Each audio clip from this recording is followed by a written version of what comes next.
कहानी का सरनामा है खुंबा। कहानीकार आगा अशरफ।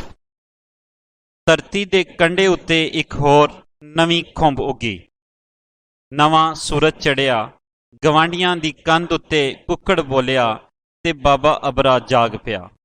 उन्हें मूँह तो चादर लाई, अखियां मलदा मंजी ते उठ के बह गया। वेड़े दी निम ते चिड़ियां बोल रही सन। उच्चे उच्चे कोठियां दियां ममटियां नाले बन्नियां ते सूरज दियां किरणां दे फुੱਲ किरण लग पे सन। हर चीज़ जाग पई सी। ओदियां सुतियां सोचां भी जाग पईयां। ਉਹ ਸੋਚਣ ਲੱਗ ਪਿਆ, ਸੂਰਜ ਦੀਆਂ ਕਿਰਨਾਂ ਦੇ ਫੁੱਲ ਉੱਚੀਆਂ ਉੱਚੀਆਂ ਕੋਠਿਆਂ ਤੇ ਹੀ ਕਿਰਦੇ ਨੇ, ਪਰ ਉਹ ਤੇ ਹਯਾਤੀ ਦੇ ਕੁੱਪ ਹਨੇਰਿਆਂ ਵਿੱਚ ਹੀ ਟੁਰਦਾ ਟੁਰਦਾ ਦਾੜੀ ਬੱਗੀ ਕਰ ਬੈਠਾ ਸੀ। ਉਹਨਾਂ ਹਨੇਰਿਆਂ ਵਿੱਚ ਹੀ ਉਹਦੀ ਘਰ ਦੀ ਸਾਥਣ ਉਹਦੇ ਕੋਲੋਂ ਵਿਛੜ ਗਈ ਸੀ ਤੇ ਆਪਣੀ ਨਿਸ਼ਾਨੀ 5 ਸਾਲਾਂ ਦੀ ਕੁੜੀ ਪਿੱਛੇ ਛੱਡ ਗਈ ਸੀ, ਜਿਹਨੂੰ ਬਾਬੇ ਨੇ ਬੜਿਆਂ ਵਕਤਾਂ ਨਾਲ ਪਾਲਿਆ ਪੋਸਿਆ ਤੇ ਜਵਾਨ ਕੀਤਾ। ਬਾਲੀ ਸੀ ਉਹਦਾ ਨਾਂ। ਬਾਬਾ ਹਰ ਵੇਲੇ ਇਹਨਾਂ ਸੋਚਾਂ ਵਿੱਚ ਹੀ ਡੁੱਬਾ ਰਹਿੰਦਾ ਸੀ, ਭਈ ਰੱਬ ਕੋਈ ਸਬਬ ਬਣਾਵੇ ਤੇ ਉਹ ਬਾਲੀ ਦਾ ਵਿਆਹ ਛੇਤੀ ਨਾਲ ਕਿਧਰੇ ਕਰ ਦੇਵੇ। ਧੀਆਂ ਆਪਣੇ ਘਰ ਹੀ ਚੰਗੀਆਂ ਲੱਗਦੀਆਂ ਨੇ। ਉਹ ਮੱਲਾ ਜਿੱਥੇ ਬਾਬਾ ਰਹਿੰਦਾ ਸੀ ਬੜਾ ਖਰਾਬ ਸੀ। ਗਲੀ ਦੇ ਮੋੜ ਤੇ ਚਾਹ ਵਾਲੇ ਦੀ ਦੁਕਾਨ ਸੀ, ਜਿੱਥੇ ਮੱਲੇ ਦੇ ਅਵਾਰਾਗਰਦ ਉੱਠਦੇ ਬਹਿੰਦੇ ਸਨ। ਇਹਨਾਂ ਵਿੱਚ ਇੱਕ ਅਵਾਰਾਗਰਦ ਬੱਗੂ ਬੱਕਾਂ ਵਾਲਾ ਸੀ। ਬਾਬੇ ਇੱਕ ਦਿਨ ਬਾਲੀ ਨੂੰ ਬੰਨੇ ਤੇ ਉਹਦੇ ਸਾਹਮਣੇ ਖਲੋਤਿਆਂ ਵੇਖ ਲਿੱਤਾ। ਬੱਗੂ ਬੱਕਾਂ ਵਾਲਾ ਮਿੱਠੀਆਂ ਸੁਰਾਂ ਵਿੱਚ ਹੀਰ ਪਿਆ ਪੜ੍ਹਦਾ ਸੀ। ਮਾਨ ਮਤੀਏ ਰੂਪ ਗਮਾਨ ਭਰੀਏ, ਅਟਕੇਲੀਏ ਛੇਲ ਛਬੀਲੀਏ ਨੀ, ਆਸ਼ਕ ਪੋਰ ਫਕੀਰ ਤੇ ਨਾਗ ਕਾਲੇ, ਬਾਜ ਮੰਤਰੋਂ ਮੋਲ ਨਾ ਕੇਲੀਏ ਨੀ। ਬਾਬੇ ਉਸ ਦਿਨ ਬਾਲੀ ਨੂੰ ਗੁੱਤੋਂ ਫੜ ਕੇ ਚੰਗੀ ਤਰ੍ਹਾਂ ਸੇਕਿਆ, ਚੰਗੀਆਂ ਲਾਈਆਂ, ਬੜਾ ਹੀ ਮਾਰਿਆ। ਮਾਰ ਮਾਰ ਕੇ ਉਹਦੇ ਨੱਕੋਂ ਮੂੰਹੋਂ ਲਹੂ ਛਡਾ ਦਿੱਤਾ। ਬਾਲੀ ਕੰਨ ਫੜ ਕੇ ਤੋਬਾ ਕੀਤੀ, ਲਕੀਰਾਂ ਕੱਢੀਆਂ, ਪਈ ਫੇਰ ਕਦੇ ਬਾਰੀ ਬੰਨੇ ਤੋਂ ਝਾਤੀ ਨਾ ਮਾਰਾਂਗੀ। ਪਰ ਜੀ ਕਿੱਥੇ, ਉਹ ਤੇ ਐਵੇਂ ਦਿਖਾਵਾ ਸੀ। ਦੋ ਪਈਆਂ ਵਿਸਰ ਗਈਆਂ, ਛਣਕੋ ਦੀਆਂ ਦੂਰ ਬੁਲਾਈ। ਬਾਬੇ ਦੇ ਜਾਂਦਿਆਂ ਹੀ ਫਿਰ ਬਾਲੀ ਘੁੰਗਰੂ ਵਾਂਗਣ ਛਣਕਣ ਲੱਗ ਪਈ। ਉਹਦੀ ਖੜਕਲੀ ਤੇ ਹਾਸੀਆਂ ਨੇ ਆਂਢੀਆਂ ਗਵਾਂਢੀਆਂ ਦੇ ਸੁੱਤੇ ਹੋਏ ਬਾਲਾਂ ਨੂੰ ਜਗਾ ਦਿੱਤਾ। ਉਹਦੇ ਹਾਸੇ ਤੇ ਖੁਰੇ ਹਵਾਈਆਂ ਸਨ। ਛਾਂ ਛਾਂ ਲੋਕਾਂ ਦੇ ਕੰਨਾਂ ਕੋਲੋਂ ਪਏ ਲੰਘਦੇ ਸਨ। ਬਾਬਾ ਕੰਮ ਤੇ ਟੁਰ ਜਾਂਦਾ ਸੀ ਤੇ ਉਹ ਕਿੰਨਾ ਕਿੰਨਾ ਚਿਰ ਸ਼ੀਸ਼ੇ ਅੱਗੇ ਬੈਠੀ ਵਾਲਾਂ ਦੀਆਂ ਫੁੱਲ ਚਿੜੀਆਂ ਬਣਾਉਂਦੀ ਰਹਿੰਦੀ ਸੀ। ਬੁੱਲਾਂ ਨੂੰ ਚਾਈ ਚਾਈ ਸੱਕ ਮਲਦੀ ਸੀ ਤੇ ਦੰਦਾਂ ਨੂੰ ਮੱਸੀ। ਅੱਖੀਆਂ ਵਿੱਚ ਸੁਰਮੇ ਦੇ ਕੀੜੇ ਕਾੜੇ ਤੇ ਗੱਲਾਂ ਤੇ ਸੁਰਖੀ ਪਾਊਡਰ ਦੇ ਪੋਚੇ। ਪਰ ਜਦੋਂ ਬਾਬੇ ਦੇ ਆਉਣ ਦਾ ਵੇਲਾ ਹੁੰਦਾ, ਛੇਤੀ ਛੇਤੀ ਮੂੰਹ ਮਾਂ ਧੋ ਧਾ ਕੇ ਉਹ ਇੰਜ ਹੁੰਦੀ ਜਿਵੇਂ ਘਰ ਵਿੱਚ ਹੈਗੀ ਨਹੀਂ। ਇੱਕ ਦਿਨ ਮੱਸੀ ਦੀ ਧੜੀ ਵੇਖ ਕੇ ਬਾਬੇ ਨੇ ਪੁੱਛਿਆ, ਨੀ ਕੁੜੀਏ, ਇਹ ਕੀ ਕਾਰੇ ਨੇ? ਦੰਦ ਪੀੜ ਕਰਦੇ ਨੇ। ਬਾਲੀ ਨੇ ਜਵਾਬ ਦੇ ਕੇ ਬਾਬੇ ਨੂੰ ਦੰਦਲ ਪਾ ਦਿੱਤੀ। ਇੱਕ ਦਿਨ ਧੀ ਦੀਆਂ ਅੱਖਾਂ ਵਿੱਚ ਸੁਰਮੇ ਦੀਆਂ ਘੋੜੀਆਂ ਤਾਰੀਆਂ ਵੇਖ ਕੇ ਬਾਬੇ ਨੂੰ ਬੜਾ ਕ੍ਰੋਧ ਆਇਆ। ਆਖਣ ਲੱਗਾ, ਨਾ ਮੁਰਾਦੇ, ਤੂੰ ਇਹ ਕੀ ਚਾਲੇ ਫੜੇ ਨੇ? ਹੁਣ ਮੈਂ ਕੀ ਕਰਾਂ ਬਾਬਾ? ਬਾਲੀ ਜ਼ਰਾ ਕੋ ਖੜਕ ਕੇ ਜਵਾਬ ਦਿੱਤਾ, ਅੱਖੀਆਂ ਹਰ ਵੇਲੇ ਸੜੂ ਸੜੂ ਕਰਦੀਆਂ ਰਹਿੰਦੀਆਂ ਨੇ। ਸੁਰਮਾ ਪਾਨੀਆਂ ਤੇ ਠੰਡ ਪੈ ਜਾਂਦੀ ਏ। ਨਾਲੇ ਉੱਚੇ ਘਰ ਵਾਲੀ ਗੁਆਂਢਣ ਗੱਲ ਵੀ ਕਰਦੀ ਸੀ, ਸੁਰਮਾ ਪਾਣਾ ਸੁੰਨਤ ਏ। ਸੜੂ ਸੜੂ ਕਰਦੀਆਂ ਅੱਖਾਂ ਵਿੱਚ ਠੰਡ ਪੈ ਜਾਂਦੀ ਏ ਸੁਰਮਾ ਪਾ ਕੇ। ਤੇ ਬਾਬਾ ਵੀ ਠੰਡਾ ਹੋ ਗਿਆ। ਫਿਰ ਨਹੀਂ ਬੋਲਿਆ, ਗੱਲ ਵੀ ਠੀਕ ਸੀ। ਜੇ ਅੱਖੀਆਂ ਸੜੂ ਸੜੂ ਕਰਨ ਤੇ ਸੁਰਮਾ ਪਾ ਲੈਣਾ ਪਾਪ ਤੇ ਨਹੀਂ? ਬਾਬੇ ਨੇ ਦਿਲ ਵਿੱਚ ਆਪ ਹੀ ਇਨਸਾਫ ਚਾ ਕੀਤਾ। ਜੇ ਸੁਰਮਾ ਨਾ ਪਾਵੇ ਤੇ ਅੱਖੀਆਂ ਸੜੂ ਸੜੂ ਕਰਦੀਆਂ ਨੇ ਬਾਲੀ ਦੀਆਂ। ਚਾਹ ਵਾਲੇ ਦੀ ਦੁਕਾਨ ਤੋਂ ਅੱਗੇ ਬੀਬੋ ਯੱਕੇ ਵਾਲੀ ਦਾ ਡੇਰਾ ਸੀ। ਬੀਬੋ ਸਾਜੇ ਫੋਲੇ ਦੀ ਰੰਨ ਸੀ। ਕਦੇ ਸਾਜਾ ਕਹਿੰਦੇ ਨੇ ਠੇਕੇਦਾਰ ਸੀ ਤੇ ਬੜੀਆਂ ਫੋਲਾਂ ਮਾਰਦਾ ਸੀ। ਪਰ ਜਦੋਂ ਦੀ ਉਹਦੀ ਫੂਕ ਸਰਕੀ ਸੀ, ਭਿੱਜੀ ਹੋਈ ਫੁਲਕਾਰੀ ਵਾਂਗਰ ਸੁੰਗੜ ਗਿਆ ਸੀ। ਉਹਨੂੰ ਬਵਾਸੀਰ ਦੀ ਬਿਮਾਰੀ ਹੋ ਗਈ ਸੀ। ਵਕਤ ਬਦਲਦਿਆਂ ਢੇਰ ਨਹੀਂ ਲੱਗਦੀ। ਵਕਤ ਬਦਲਿਆ ਤੇ ਠੇਕੇਦਾਰੀਆਂ ਵੀ ਬਦਲ ਗਈਆਂ ਤੇ ਸਾਜੇ ਨੇ ਘੋੜੇ ਤਾਂਗੇ ਰੱਖ ਲਏ। ਪਾਟੀ ਲੁਹਾਰੀ ਜੀ ਕੱਲੀ ਸਵਾਰੀ ਜੀ। ਬੀਬੋ ਸ਼ਕਲੋਂ ਤੇ ਬੜੀ ਬੀਬੀ ਲੱਗਦੀ ਸੀ, ਪਰ ਵਿੱਚੋਂ ਬੜੀ ਗੋਲੀ ਸੀ। ਲੋਕੀ ਉਹਨੂੰ ਬੀਬੋ ਯੱਕੇ ਵਾਲੀ ਕਹਿੰਦੇ ਸਨ। ਰੰਗ ਤੇ ਉਹਦਾ ਸੋਲਾ ਸੀ, ਪਰ ਨੈਣ ਨਕਸ਼ ਬੜੇ ਤਿੱਖੇ ਸਨ। ਸਿਰ ਤੋਂ ਲੈ ਕੇ ਪੈਰਾਂ ਤੱਕ ਖਰਾਦੋਂ ਲੱਥੀ ਹੋਈ। ਉਹ ਬੜੀ ਬਰੀਕ ਰੇਸ਼ਮ ਦੀਆਂ ਬੜੀਆਂ ਤੰਗ ਕਮੀਜ਼ਾਂ ਪਾਉਂਦੀ ਸੀ। ਚੋਰ ਉਚੱਕਾ, ਚੌਧਰੀ, ਗੁੰਡੀ, ਰੰਨ, ਪ੍ਰਧਾਨ, ਮੱਲੇ ਦੇ ਹਰ ਮਾਮਲੇ ਵਿੱਚ ਬੀਬੋ ਸਭ ਤੋਂ ਅੱਗੇ ਹੁੰਦੀ ਸੀ। ਇਸ ਡੇਰੇ ਦੇ ਨਾਲ ਹੀ ਇੱਕ ਡੇਅਰੀ ਫਾਰਮ ਸੀ। ਇਸ ਡੇਰੇ ਦੇ ਨਾਲ ਹੀ ਇੱਕ ਡੇਅਰੀ ਫਾਰਮ ਸੀ ਜਿੱਥੇ ਦੁੱਧ ਵਿੱਚੋਂ ਮੱਖਣ ਕੱਢਦੇ ਸਨ। ਉੱਥੇ ਇੱਕ ਔਰਤ ਮਾਝੀ ਮੱਖਣ ਬੜੀ ਮਸ਼ਹੂਰ ਸੀ। ਕਹਿੰਦੇ ਨੇ ਉਹ ਮੱਖਣ ਬੜਾ ਖਾਂਦੀ ਸੀ। ਉਮਰ ਤੇ ਉਹਦੀ 40 ਤੋਂ ਉੱਤੇ ਸੀ, ਪਰ ਡੇਲ ਡੋਲ ਤੇ ਚਿਹਰੇ ਮੇਰੇ ਤੋਂ 32-33 ਵਰਿਆਂ ਦੀ ਜਾਪਦੀ। ਬੜੀ ਨੱਠਖੱਟ ਤੇ ਚੋੜ ਚਪੱਟ, ਬਸ ਚੁਪਾਟੀ ਸਮਝ ਲਓ। ਕੋਡਾਂ ਤੇ ਨਰਦਾਂ ਦੀ ਖੇਡ, ਕੋਡਾਂ ਖੜਕਾ ਕੇ ਸੁੱਟੀ ਆਓ ਤੇ ਨਰਦਾਂ ਭਗਾਈ ਜਾਓ। ਡੇਅਰੀ ਫਾਰਮ ਵਿੱਚ ਸ਼ਾਮ ਸਵੇਰੇ ਗੁੱਜਰ ਦੁੱਧ ਲੈ ਕੇ ਆਉਂਦੇ ਸਨ। ਮਾਝੀ ਇਹਨਾਂ ਦੀ ਟਹਿਲ ਸੇਵਾ ਕਰਦੀ ਸੀ। ਢੋਲ ਮੱਖਣਾ ਆਂਦੇ ਜਾਂਦੇ ਸੱਜਣਾ ਨੂੰ ਰਾਜ਼ੀ ਰੱਖਣਾ। ਉਸ ਮੁਹੱਲੇ ਨੂੰ ਛੱਡਣ ਦੀ ਬਾਬੇ ਅਬਰੇ ਬੜੀ ਕੋਸ਼ਿਸ਼ ਕੀਤੀ, ਪਰ ਟੋਰ ਫੇਰ ਖੋਤੀ ਬੋੜ ਥੱਲੇ। ਰਹਿਣ ਲਈ ਉਹਨੇ ਕਿਰਾਏ ਦੀ ਕੋਸ਼ਿਸ਼ ਕੀਤੀ, ਉਹਨੂੰ ਕਿਧਰੇ ਕੋਈ ਐਸੀ ਥਾਂ ਹੀ ਨਹੀਂ ਸੀ ਲੱਭਦੀ। ਇੱਕ ਕੋਠੜੀ ਦੇ ਅੱਗੇ ਉਹਦੇ ਵਿਹੜਾ, ਬਾਬਾ ਉਸ ਕਿਰਾਇਆ ਉਸ ਜਗ੍ਹਾ ਨੂੰ ਛੱਡਣ ਲਈ ਤਿਆਰ ਨਹੀਂ ਸੀ। ਉਹਦੇ ਇਕੱਲੇ ਦਮ ਦਾ ਕੀ ਸੀ, ਉਹ ਕਿਸੇ ਸੜਕ ਜਾਂ ਪਟੜੀ 'ਤੇ ਵੀ ਰਾਤ ਲੰਘਾ ਸਕਦਾ ਸੀ। ਮੁਸ਼ਕਲ ਤੇ ਸਾਰੀ ਬਾਲੀ ਦੀ ਸੀ, ਤੇ ਉਹ ਮੁਸ਼ਕਲ ਵੀ ਹੁਣ ਹੱਲ ਹੁੰਦੀ ਪਈ ਨਜ਼ਰ ਆਉਂਦੀ ਸੀ। ਬਾਬਾ ਸਾਰਾ ਦਿਨ ਵੱਡੇ ਬਾਜ਼ਾਰ ਦੀਆਂ ਪੰਡਾਂ ਢੋਂਦਾ ਹੁੰਦਾ ਸੀ। ਇੱਕ ਵਪਾਰੀ ਨਾਲ ਉਹਦੀ ਚੰਗੀ ਸਲਾਮ ਦੁਆ ਸੀ। ਇੱਕ ਦਿਨ ਬਾਬੇ ਉਹਨੂੰ ਆਖਿਆ, ਇਹ ਦੁਕਾਨ ਵਾਲਾ ਦੁਕਾਨ ਪਗੜੀ 'ਤੇ ਪਿਆ ਦਿੰਦਾ ਏ, ਤੁਸੀਂ ਵਿੱਚ ਪੈ ਕੇ ਥੋੜ੍ਹੇ ਪੈਸਿਆਂ ਤੋਂ ਇਹ ਦੁਕਾਨ ਮੈਨੂੰ ਲੈ ਦਿਓ, ਤੁਹਾਡੇ ਜੀਆਂ ਨੂੰ ਅਸੀਸਾਂ ਦਿਆਂਗਾ। ਹੁਣ ਮੇਰੇ ਹੱਡ ਹੋ ਗਏ ਨੇ ਬੁੱਢੇ, ਮੈਥੋਂ ਪੰਡਾਂ ਨਹੀਂ ਚੁੱਕੀਆਂ ਜਾਂਦੀਆਂ। ਵਪਾਰੀ ਨੇ ਜਵਾਬ ਦਿੱਤਾ, ਬਾਬਾ ਅੱਜ ਤੇ ਵੇਲਾ ਨਹੀਂ, ਗੱਲ ਉਹਦੇ ਨਾਲ ਤੇਰੇ ਸਾਹਮਣੇ ਕੱਲ ਗੱਲ ਕਰਾਂਗਾ, ਖੁਰੇ ਤੇਰਾ ਕੰਮ ਬਣ ਹੀ ਜਾਏ। ਬਾਬੇ ਅਬਾਸੀ ਲਿੱਤੀ ਤੇ ਮੰਜੀ ਤੋਂ ਉੱਠਿਆ। ਉਹਨੂੰ ਰੱਬ ਦੇ ਘਰ ਦੀ ਬੜੀ ਆਸ ਸੀ ਭਈ ਅੱਜ ਉਹਦਾ ਕੰਮ ਬਣ ਜਾਏਗਾ, ਉਹ ਦੁਕਾਨ ਉਹਨੂੰ ਮਿਲ ਜਾਏਗੀ। ਬਾਲੀ ਹਾਲੇ ਸੁੱਤੀ ਪਈ ਸੀ। ਬਾਬਾ ਖੁਰੇ ਵਿੱਚ ਆ ਬੈਠਾ। ਘੜੇ ਕੋਲ 2-3 ਖੁੰਬਾਂ ਉੱਗੀਆਂ ਹੋਈਆਂ ਸਨ।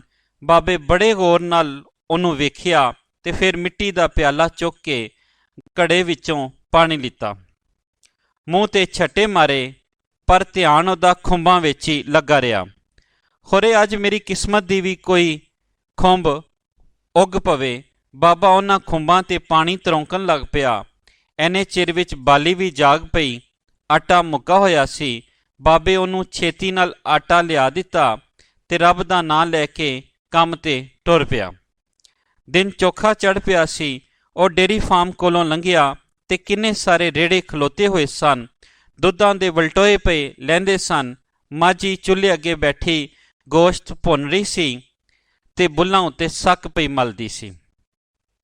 ਇੱਕ ਗੁੱਜਰ ਦੰਦਾਸੇ ਦੀਆਂ ਬੁੱਲਾਂ ਤੇ ਖਿੜੀਆਂ ਹੋਈਆਂ ਲਾਲੀਆਂ ਤੇ ਲੁਟਕੀਆਂ ਨਾਲ ਇੰਨਾ ਮਸਤ ਹੋਇਆ ਬੈਠਾ ਸੀ ਭਈ ਸਿਰ ਪੈਰ ਦੀ ਸੁਰਤ ਨਹੀਂ ਸੀ ਉਹਨੂੰ। ਹੁੱਕੇ ਦੀ ਨੜੀ ਮੂੰਹ ਵਿੱਚੋਂ ਕੱਢ ਕੇ ਨਾਸਾਂ ਵਿੱਚ ਪਿਆ ਲੈਂਦਾ ਸੀ। ਇੱਕ ਹੋਰ ਗੁੱਜਰ ਜਿਹਦੀ ਮਸ ਪਈ ਫੁੱਟਦੀ ਸੀ, ਸੁਰਮੇ ਪਨੀਆਂ ਅੱਖੀਆਂ ਦੀ ਹਨੇਰ ਨਗਰੀ ਵਿੱਚ ਹਨੇਰਿਆਂ ਨਾਲ ਉੜਦਾ ਟੁਰਿਆ ਜਾਂਦਾ ਸੀ। ਸੁਰਮੇ ਦੀ ਕਾਲੇ ਕਾਲੇ ਡੋਰੇ ਵੇਖ ਕੇ ਡੋਰ ਭੋਰਾ ਹੋਇਆ ਪਿਆ ਸੀ।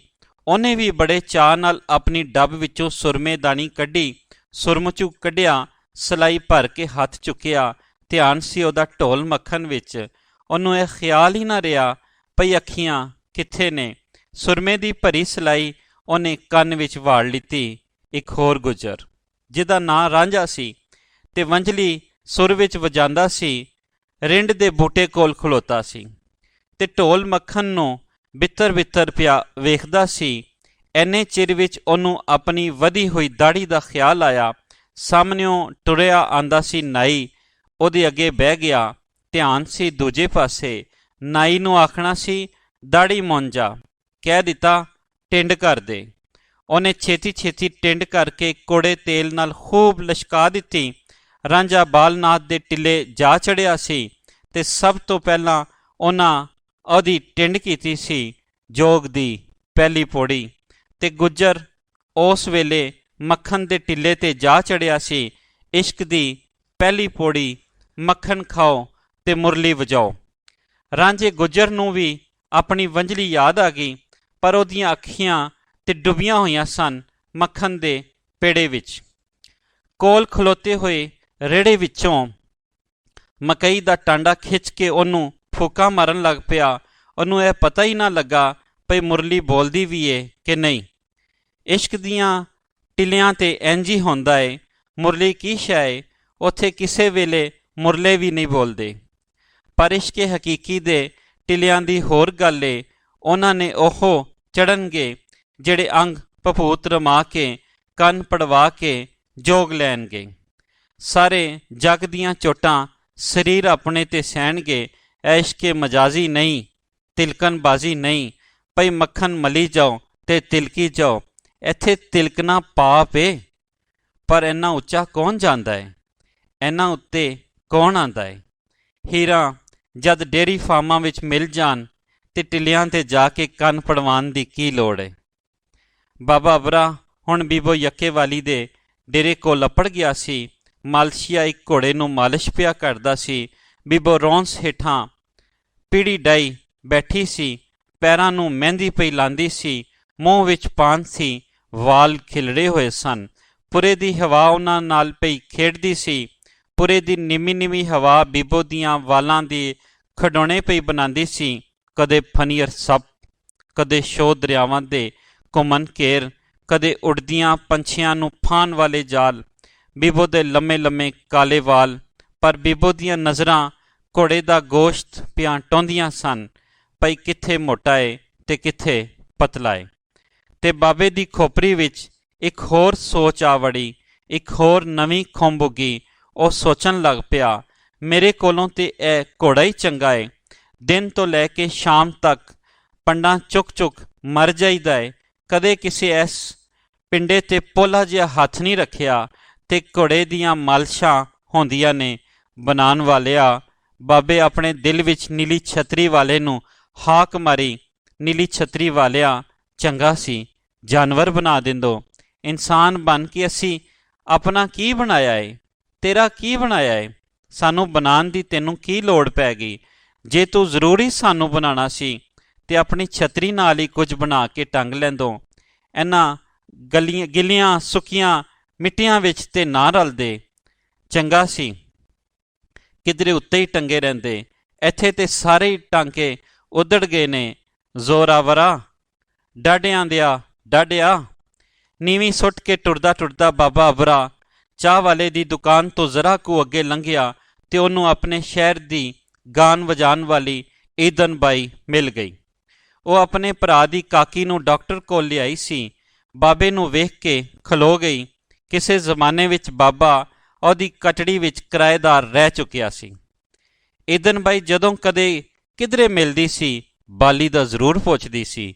ਈਦਾਂ ਨੇ ਉਸ ਦਿਨ ਵੀ ਬੜੀਆਂ ਗੱਲਾਂ ਕੀਤੀਆਂ ਤੇ ਬਾਰ-ਬਾਰ ਬਾਲੀ ਦਾ ਜ਼ਿਕਰ ਕਰਦੀ ਰਹੀ ਤੇ ਬਾਬਾ ਆਪਣੇ ਰੋਣੇ ਰੋਂਦਾ ਰਿਹਾ। ਟੁਰਦੀ ਵਾਰੀ ਈਦਾਂ ਨੇ ਆਖਿਆ, ਬਾਬਾ ਮੈਂ ਤੈਨੂੰ ਕਈ ਵਾਰੀ ਆਖਿਆ ਹੈ, ਤੂੰ ਬਾਲੀ ਨੂੰ ਲੈ ਕੇ ਮੇਰੇ ਡੇਰੇ ਤੇ ਆ ਜਾ।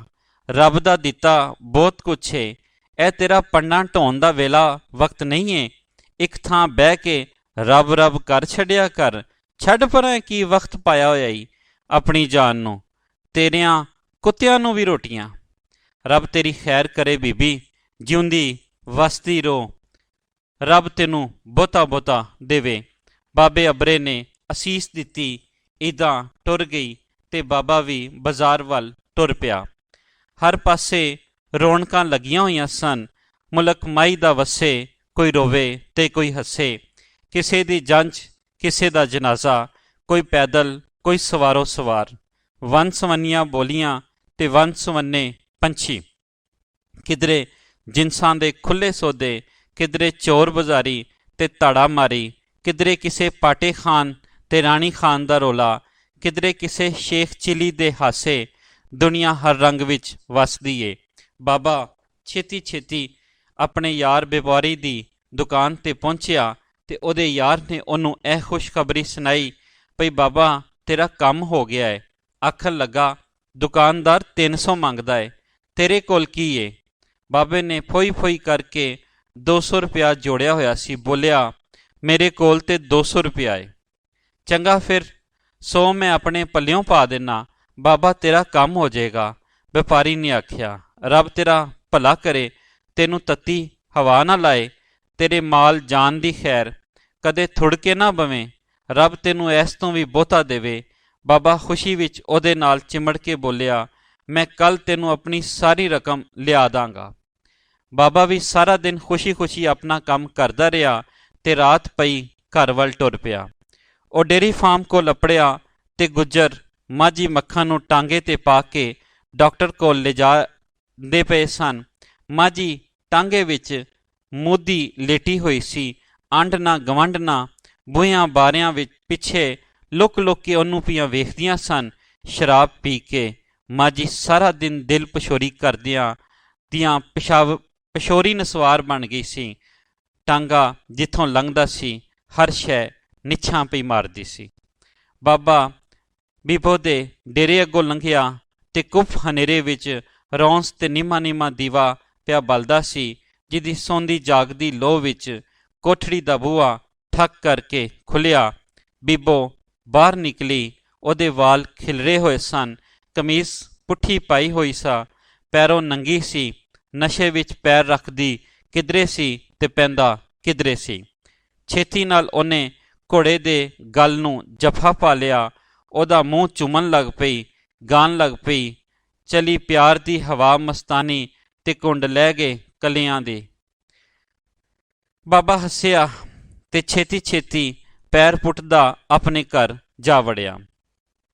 ਤੇ ਹਨੇਰੇ ਵਿੱਚ ਬਾਬੇ ਨੂੰ ਇੰਜ ਲੱਗਾ ਜਿਵੇਂ ਕੋਠੇ ਦੀ ਛੱਤ ਤੇ ਕੋਈ ਪੋਲੇ ਪੋਲੇ ਪੈਰੀ ਪਿਆ ਟੁਰਦਾ ਏ। ਬਾਬਾ ਵੀ ਪੋਲੇ ਪੋਲੇ ਪੈਰੀ ਪੌੜੀਆਂ ਚੜ੍ਹਨ ਲੱਗ ਪਿਆ। ਅਖੀਰੀ ਪੌੜੀ ਤੇ ਅੱਪੜ ਕੇ ਉਹਦੇ ਪੈਰ ਆਪੇ ਹੀ ਰੁਕ ਗਏ। ਬਾਲੀ ਕਿਸੇ ਨਾਲ ਗੱਲਾਂ ਪਈ ਕਰਦੀ ਸੀ। ਕਿੰਨੀ ਮੋਟੀ ਹੋ ਗਈ ਏ ਤੇਰੀ ਵੀਣੀ, ਇਹ ਬਾਲੀ ਦੀ ਆਵਾਜ਼ ਸੀ। ਤੂੰ ਕੀ ਖਾਨਾ ਏ ਬੱਗੂ? ਮੈਂ ਖਾਨਾ ਮੱਖਣ ਤੇ ਬਦਾਮ, ਬੱਗੂ ਨੇ ਆਖਿਆ। ਪਰ ਮੈਂ ਕਿਹਾ, ਅੱਜ 10 ਕੁ ਰੁਪਏ ਤੇ ਮੈਨੂੰ ਹੋਰ ਦੇ, ਅੜੀਏ ਬੜੀ ਲੋੜ ਏ। ਤੇਰੀ ਸਹੁੰ ਬੱਗੂ, ਹੁਣ ਤੇ ਮੇਰੇ ਕੋਲ ਕੁਝ ਵੀ ਨਹੀਂ ਹੈਗਾ। ਬਾਬੇ ਨੇ ਅੰਦਰ ਨੁੱਕਰ ਵਿੱਚ 200 ਰੁਪਇਆ ਦੱਬਿਆ ਹੋਇਆ ਸੀ। ਮੈਂ ਚੋਰੀ ਚੋਰੀ ਕੱਢ ਕੱਢ ਤੈਨੂੰ ਦਿੰਦੀ ਰਹੀ ਹਾਂ। ਹੁਣ ਤੇ ਉੱਥੇ ਕੁਝ ਵੀ ਨਹੀਂ ਹੈਗਾ। ਤੇ ਬਾਬੇ ਨੂੰ ਇੰਜ ਲੱਗਾ ਜਿਵੇਂ ਉਹਦੀਆਂ ਰਗਾਂ ਵਿੱਚ ਲਹੂ ਦੀ ਇੱਕ ਬੂੰਦ ਵੀ ਨਹੀਂ ਰਹੀ। ਖੜਕਾ ਸੁਣ ਕੇ ਹਨੇਰੇ ਵਿੱਚ ਇੱਕ ਪਰਛਾਵਾਂ ਜਿਹਾ ਨਿੰਮ ਦੇ ਬੂਟੇ ਤੋਂ ਲੰਘ ਗਿਆ। ਬਾਲੀ ਛੇਤੀ ਛੇਤੀ ਪੌੜੀਆਂ ਉਤਰਨ ਲੱਗ ਪਈ। ਬਾਬਾ ਅੰਦਰ ਕੋਠੜੀ ਦੀ ਨੁੱਕਰ ਪਿਆ ਫਰੋਲਦਾ ਸੀ। ਥੋੜ੍ਹੇ ਕੁ ਚਿਰ ਨੂੰ ਬਾਬੇ ਉਥਲ ਪਥਲ ਕੇ ਹਾਂਡੀ ਪੱਟੀ ਤੇ ਇਹਨੂੰ ਇੰਜ ਲੱਗਿਆ ਜਿਵੇਂ ਜ਼ਮੀਨ ਵਿੱਚ ਖੱਪਾ ਹੋ ਗਿਆ ਹੈ ਤੇ ਭਰਤੀ ਵਾਂਗੂ ਬਾਬਾ ਉਹਦੇ ਵਿੱਚ ਹੀ ਖਪਦਾ ਟੁਰਿਆ ਜਾਂਦਾ ਹੈ।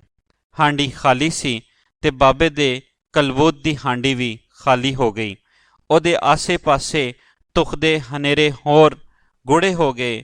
ਬਾਬੇ ਦਾ ਦਿਲ ਡੁੱਬਦਾ ਟੁਰਿਆ ਜਾਂਦਾ ਸੀ। ਜੇ ਇੱਕ ਹੋਰ ਨਵੀਂ ਖੁੰਬ ਉਹਦੀ ਖੋਪੜੀ ਵਿੱਚ ਉਸ ਵੇਲੇ ਨਾ ਉੱਗਦੀ ਤੇ ਬਾਬਾ ਦਿਲ ਦੇ ਨਾਲ ਹੀ ਹਮੇਸ਼ਾ ਲਈ ਡੁੱਬ ਜਾਂਦਾ। ਬਾਬਾ ਉੱਠਿਆ ਤੇ ਛੇਤੀ ਛੇਤੀ ਆਪਣਾ ਸਮਾਨ ਸਾਂਭਣ ਲੱਗ ਪਿਆ। ਤੇ ਸਮਾਨ ਹੀ ਕੀ ਸੀ? 2 ਕੁ ਮੰਜੀਆਂ, ਇੱਕ ਟਰੰਕ, 2-3 ਭਾਂਡੇ, 2-3 ਕੱਪੜੇ, ਮਿੱਟੀ ਦਾ ਘੜਾ, ਮਿੱਟੀ ਦਾ ਲੋਟਾ, ਮਿੱਟੀ ਦਾ ਕੁੱਜਾ ਤੇ 2-4 ਭਾਂਡੇ ਪਿੱਤਲ ਦੇ ਹੋਣਗੇ। ਮਿੱਟੀ ਦੇ ਭਾਂਡੇ ਤੇ ਬਾਲੇ ਉੱਥੇ ਭੰਨ ਸੁੱਟੇ। ਦਿਨ ਦੀਆਂ ਖਿੜੀਆਂ ਖੁੰਬਾਂ ਕਰਮਾ ਗਈਆਂ ਸਨ ਤੇ ਹੁਣ ਕੜਵੰਜੀ ਹੇਠਾਂ ਹੋਰ ਖੁੰਬਾਂ ਪਿਆ ਪੁੰਗਰਦੀਆਂ ਸਨ।